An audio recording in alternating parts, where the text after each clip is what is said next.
Olá pessoal, olá a todos. Vamos iniciar então o nosso curso de Ciências do Ambiente. E nessa aula 1 é uma pergunta: sustentabilidade, modismo ou paradigma?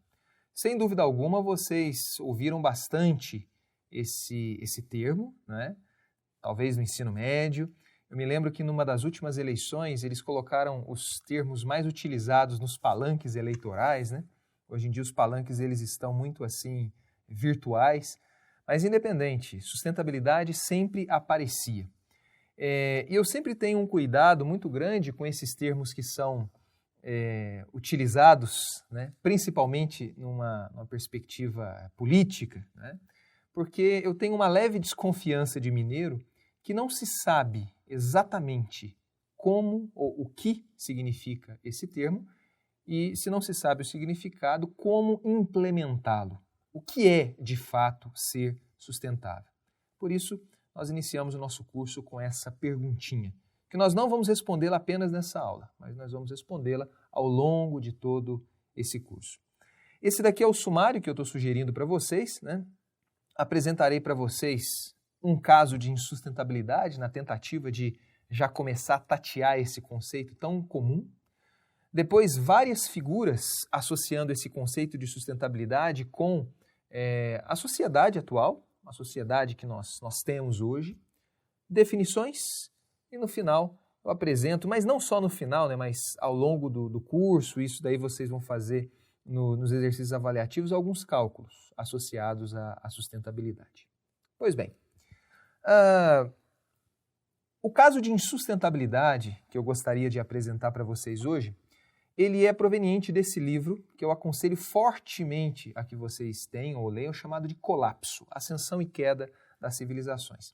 E esse livro Colapso foi um segundo livro, também muito premiado, mas acredito que não tão quanto o primeiro livro, Armas, Germes e Aço. Esse livro desse biólogo estadunidense, né, biólogo americano, Jared Diamond. Nesses links vocês têm acesso ao material em PDF, em todos esses links que existe hiperlink, né? Vocês podem clicar e vocês têm acesso ao material específico, né, que infelizmente nós não temos como passar durante toda a aula.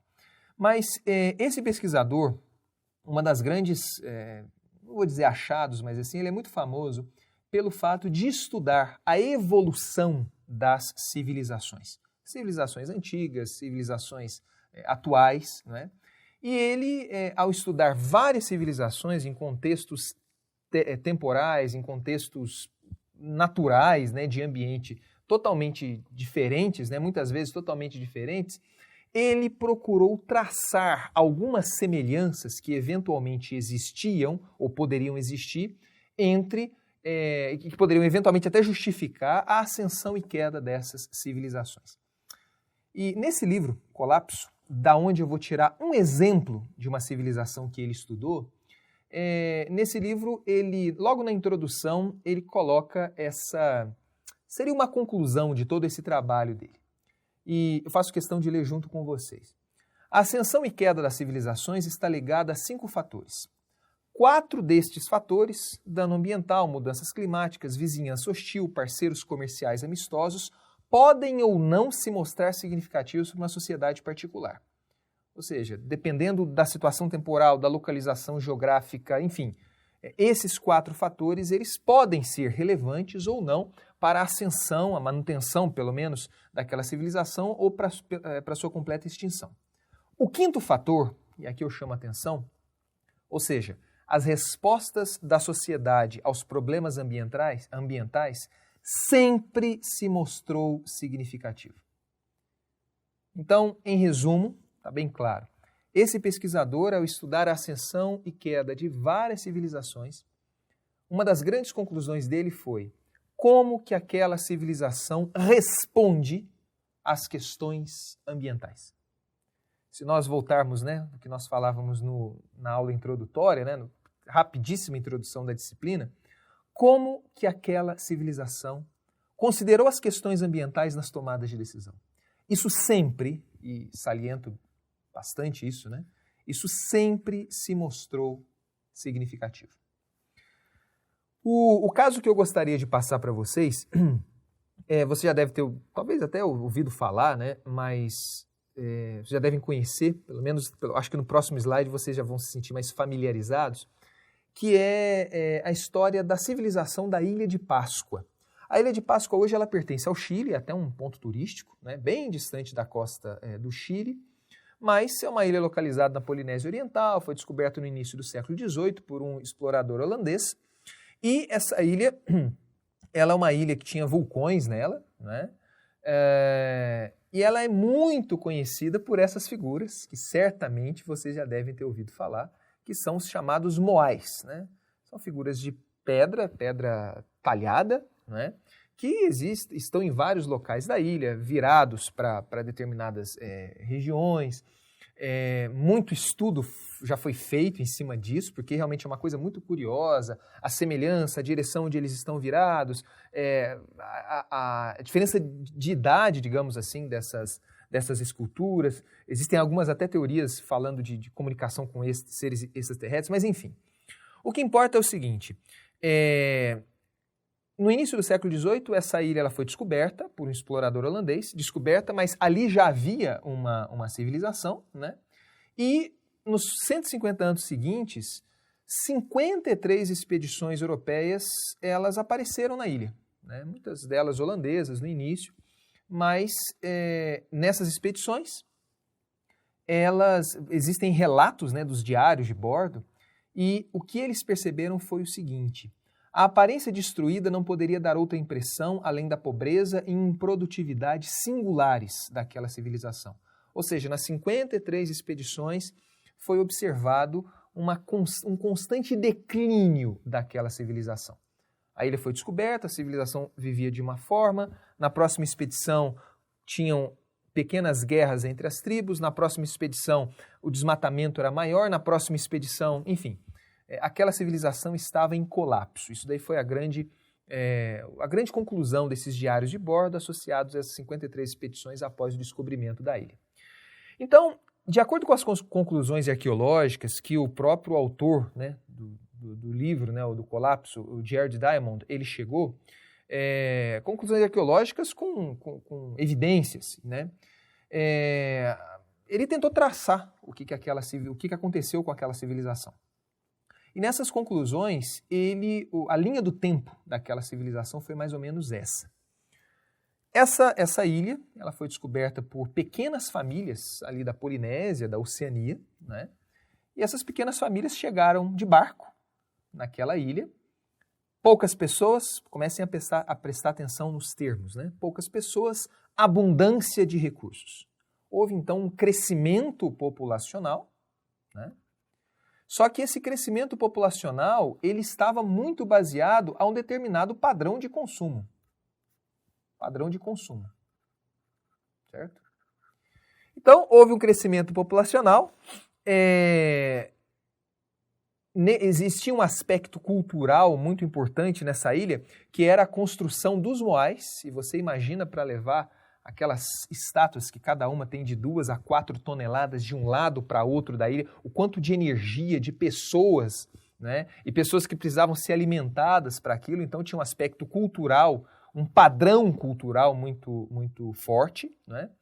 E crescimento populacional, um outro ponto para chamar a atenção, a natureza ela não conseguia repor os recursos numa mesma taxa que aquela população cada vez mais crescente ela demandava, né?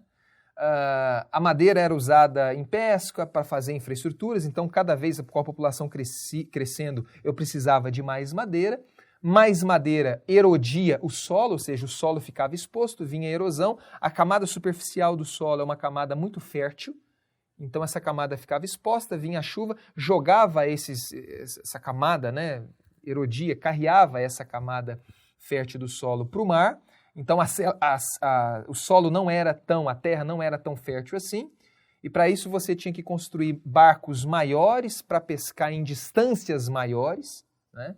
Então facilmente vocês observam que entrava num ciclo vicioso, digamos assim, né? E tinha esse aspecto cultural, não estou fazendo nenhuma apologia aqui à religiosidade ou à falta dela, mas quando o negócio apertava, digamos assim, de acordo, né, com as conclusões arqueológicas, mais moais eles construíam. Mais moais eram construídos, para a construção desses moais, mais alimento era necessário. Mais alimento sendo necessário, você tinha que construir barcos maiores ainda para pescar mais longe da costa, porque aquele solo estava erodido. Você construía, a forma de você carregar os moais era por madeira, então se desmatava mais. Então acabava entrando num ciclo vicioso. Houve uma diminuição drástica dos recursos naturais, com o aumento da população e a manutenção do padrão de consumo, né? Em 1678 tem registros arqueológicos de uma guerra civil e tem aí, no final do século XIX, uma população que chegou a, se eu não me engano, a milhares de pessoas, né? Não me lembro do número exato aqui, mas 8 mil, 11 mil pessoas, algumas centenas no final do século XIX. Especificamente a Ilha de Páscoa, ela é muito famosa, né, na literatura, digamos assim, na literatura ambiental, né, de impactos ambientais, pelo fato dela ser o caso de desmatamento mais drástico que nós temos registro na história, né? A ilha, de fato, se você vê aqui, ela é desmatada, totalmente desmatada, né? Como você pode ver, digo totalmente, mas grande parte dela é desmatada, certo? Bom, muitas teorias foram feitas em relação à Ilha de Páscoa. O Jared Diamond, ele tem essa linha dele, né, que é a chamada teoria do ecocídio. Quando aquela civilização, ela desenvolve numa taxa maior que a natureza que a suporta, consegue oferecer os seus recursos, você tem aí um desbalanço e com isso fica insustentável aquela civilização. Terry Hunt, que é um antropólogo, ele já fala que os europeus eles trouxeram doenças, né? Que existem muitos registros disso em outras colonizações, então doenças, animais que não eram comuns, exóticos, né? Que não eram comuns naquela ilha. E o John Flanagan, ele já fala que pode ser os dois fatores, né? Só que um dos comentários de John Flanagan que eu acho mais interessante, parece até um pouco apocalíptico, é esse daí. Eu acredito que eles fizeram o mesmo que outras sociedades fariam. E eu trago para vocês a questão da Ilha de Páscoa porque nós conseguimos fazer, sem muita dificuldade, uma aproximação do planeta Terra, né? O planeta Terra, aquele planetinha cheio de recursos que dão suporte para o desenvolvimento de uma civilização que vive desses recursos, né? Não podemos esquecer que nós vivemos desses recursos da natureza, no meio do nada, no meio do universo. E a Ilha de Páscoa, pequenininha, uma ilhazinha, que cheia de recursos no início, mas tentando suportar uma população que ali vivia, crescente, com um padrão de consumo crescente, ou até mantendo, que mantenha o mesmo padrão de consumo, né? Mas se a população é crescente, você sempre vai consumir mais, e aquela ilhazinha no meio do nada. Então, fazendo um paralelo da Ilha de Páscoa com o planeta Terra, de novo, longe de ser apocalíptico, mas é importante. Entende-se aquela afirmação do Jared Diamond da necessidade de incluir as questões ambientais nas tomadas de decisão. Essa fotinha que está aí do lado não é a Ilha de Páscoa, mas ela representa muito o que esse caso de insustentabilidade pode trazer para vocês. Inclusive, é um grande contexto, o pano de fundo dessa disciplina de ciências do ambiente. Nós temos ali uma família desmatando a última árvore, que preserva, né, todos os outros recursos, digamos assim, para, num dia de sol, abastecer um fogãozinho bem assim, digamos, ineficiente, né, para gerar calor, não sei para quê, porque está no dia de sol, né, nem sei o que eles vão cozinhar, mas o que essa foto representa é essa insanidade, né? A pessoa não percebe que ela não tem nada em volta, que ela só está ali, que ela depende desse recurso e ela está cortando, aparentemente, esse último recurso para satisfazer uma necessidade que talvez não seja tão necessária assim. É exatamente nesse contexto que nós conseguimos entender a insustentabilidade da Ilha de Páscoa e que nós conseguimos entender muitos relatos, muitos pontos, rabiscos de sustentabilidade da sociedade atual. Ok?